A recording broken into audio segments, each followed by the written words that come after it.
What is going on, guys? Jesse504 here, bringing you my 8-bit Little Cup draft analysis. I don't think I will be doing weekly games, but if I want to, I potentially could.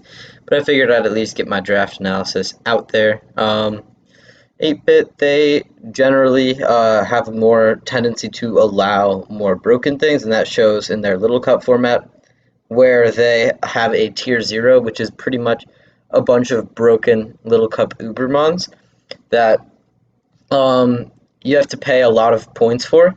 You don't get one automatically, so it kind of is a budget thing if you want to get one or not. And it's a pretty tough decision because you can still form a really strong draft without taking one of these tier 0s. Other than that, you get one tier 1, one tier 2, two tier 3s, two tier 4s, and a tier 5, as well as 4 mons for 400 points. Obviously, the tier 0s are really expensive, and then go down to the tier 5s, which don't cost that much. But last season, which was season 4, we made it all the way to the Little Cup Elite 4, and we're hoping to repeat that performance, maybe even do a little better this season. But I went into the draft pick 6 out of 8, which is fairly late, and my original plan was to get Mienfu, but that mon ended up going at number 1, which, I mean, it's understandable. So I decided to grab the closest thing I could, which was Galarian Farfetch'd. 1 point slower than Mienfu, but the trade-off is that it hits much harder.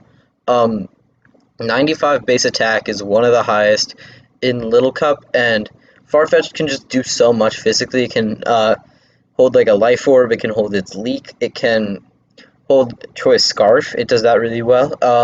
16 speed is kind of medium for Little Cup, can be pretty quick depending on the matchup, because generally stuff below 16 speed doesn't usually run max speed. Even like the 16 speed mons, they won't generally run max speed too often, but it's just great. It has amazing physical coverage.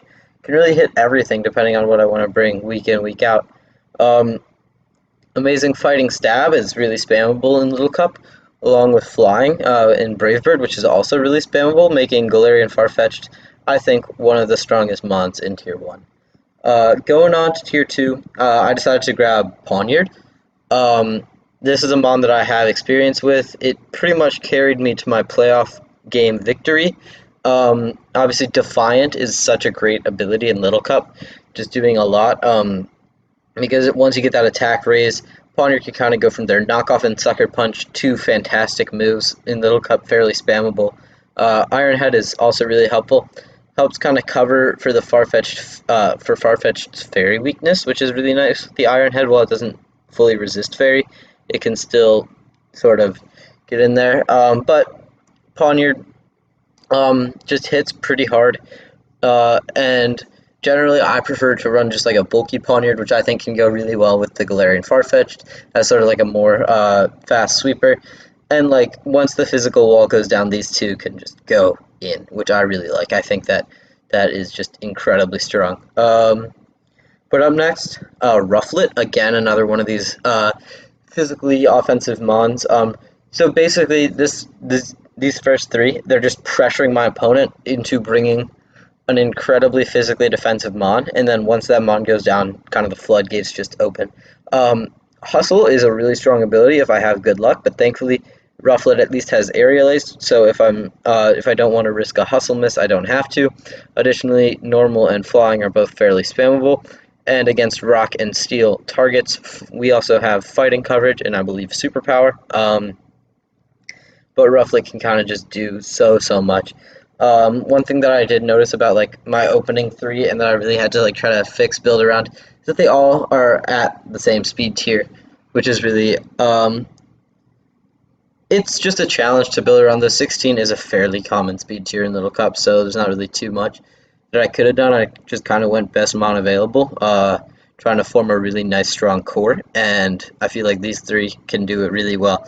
I'm really happy that I got like this 3-mon core, and I knew that I could find success pretty much using these 3 mons, along with just some great support around it. And I haven't even grabbed a tier 0 or second tier 1 yet, which is just really helpful for me. Up next, I decided to grab the Anorith. Anorith is really quick for Little Cup. It's another bond that I used. Last season it was tier 4, but between me and the other coach with Anorith, as well as just Anorith, I guess, finding a little more value, is now occupying tier 3. Really quick for Little Cup, at 18 speed, can also spin and set rocks, which are both really helpful, and knockoff, again, a great move in Little Cup. Items do so much, but um, is just an incredibly helpful mon that I just really like to use, and I feel like tier 3 is worth it to pick up Anorith at tier 3. Up next Anorith, additionally, it has Rock Blast, which is really nice for a lot of those sturdy Beartics mons, although a lot of them are fairly physically defensive. They With sturdy, it can kind of force them to pop the berry juice early or not be at full health when the berry juice goes up. Like, let's say they take 2 hits, berry juice pops, heal them back up, and then they take a 3rd hit. Now they're not at sturdy again, which I find really, really powerful. But yeah, Anorith, that's what it does. Going on to my tier 4, I decided to pick up the I actually decided to skip my tier 4 for a little bit and just go straight to the tier 5, Grubbin. I saw that I really wanted webs, and I thought Grubbin was the best web setter. I didn't want to pay too much for like a tier 0 web setter in Cutie Fly, and Swirlix can set webs in tier 0, but that's not really its main function, so I decided to grab Grubbin. I feel like paying for Dewpider would have been an overpay, because it would have locked me out of potentially getting a tier 0 if I wanted one, or a second tier 2 if I went a tier 1 route. But Grubbin, I feel like it's much better than Blipbug, obviously almost double the stat total, but it can set webs as a pretty great suicide lead with webs, and now my opponent is either forced to spin them away or defog, which would give my Pawniard a boost, and so that's just kind of why I think Grubbin is fairly good for what it is. Yeah, that's kind of really all I need to say about Grubbin. Going on now, I decided to grab a tier 4 in Cyndaquil. I was like starving for some special offense, and Cyndaquil delivers. Scarf Eruption, really spammable, as you have potentially seen in my Nuzlocke run, randomizer Nuzlocke run, just spamming Scarf Eruption. Granted, that is a Moltres that's doing it there, but Cyndaquil can do it pretty well at level 5, spamming Eruption, which is an incredibly powerful move. 150 base power when when my Cyndaquil's at full HP. Additionally, Hidden Power really helps this thing out because its coverage is not the greatest, but it can still do some work with its limited coverage because it allows me to run like Eruption, Fire Blast, Hidden Power, and Extra Sensory as like the 4 moves that would come a lot on a Scarf set. It can also just do various other things, and that's kind of why I decided to grab Cyndaquil. It doesn't do too much, but for a tier 4, what more could I ask? Up next, I decided to grab my second tier 4 that was required, which was Baltoy.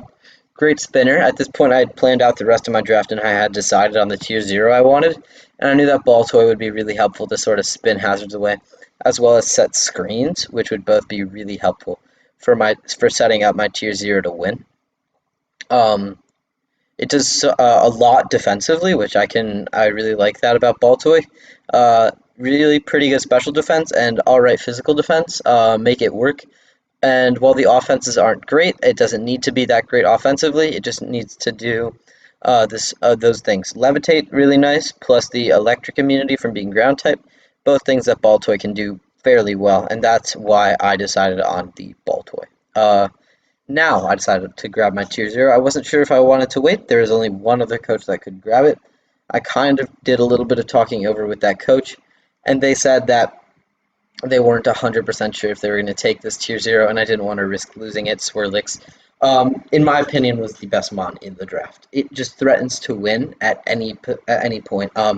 With Belly Drum Berry Juice on Burden, it can win that way. It can also win with like a Cotton Guard Calm Mindset. It just threatens so much to win, and my opponent won't know what set it is until it's too late, I feel. Additionally, with webs, it's helped out a lot because now like the Sun Sweepers, the Rain Sweepers that might have been drafted, the Hail Sweepers even, I'm not sure if there were any, but Swirlix with webs will outspeed everything other than Yanma after a speed boost, I believe. So that's kind of why I decided to grab Swirlix, in my opinion, just the mon that can kind of do it all and threaten to win so well. Additionally, it has pretty good bulk for what it is, and while its move pool isn't the greatest, it still does a lot, and that's why I value the Swirlix pick. So Swirlix locked me into grabbing some cheaper mons, but I think I found the value to make it worth it, starting off with Weasel. Really fast, 19 speed is pretty much the fastest in Little Cup, other than the very limited selection of 20 speed mons. But Weasel can just, while its move pool is limited again, Hidden Power really helps it. Also can fire off pretty strong Aqua Jets. Yeah, there's not really too much to say about Weasel. It does alright work for what it is. Up next, I decided to grab a tier 5, Phantom. Fairly slow, but it got access to the new move Poltergeist, which I really like in Little Cup, obviously.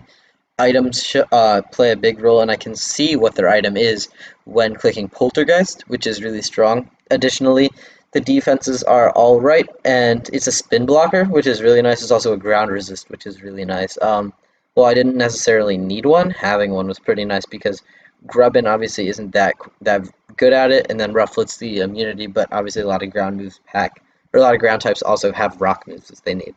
But that's kind of what I wanted from Phantom, just a pretty straightforward mon. And lastly, I decided to grab Dratini, which was, in my opinion, very it's really helpful. While Dragon isn't necessarily the strongest type in Little Cup, I feel like I grabbed the best Fairy and the best Steel in the draft, in my opinion. So having just this nice, strong Fairy Dragon Steel core is really helpful. Additionally, Dratini has so many sets it can run. It can run a Dragon Dance set. It can run a Scarf set with its massive move pool, and that's just kind of a lot of stuff that Dratini can do that I value. So the team ended up being a little bit fairy weak, ended up being a little bit flying weak, but I didn't really care too much about that. I figured Dratini, while it is additionally like weak to fairy, I feel like there wasn't anything else that was helping me out more than Dratini. So that's my draft. If you guys enjoyed it, make sure to subscribe, leave a like, and maybe leave a comment down below. But until next time, Jesse504, out.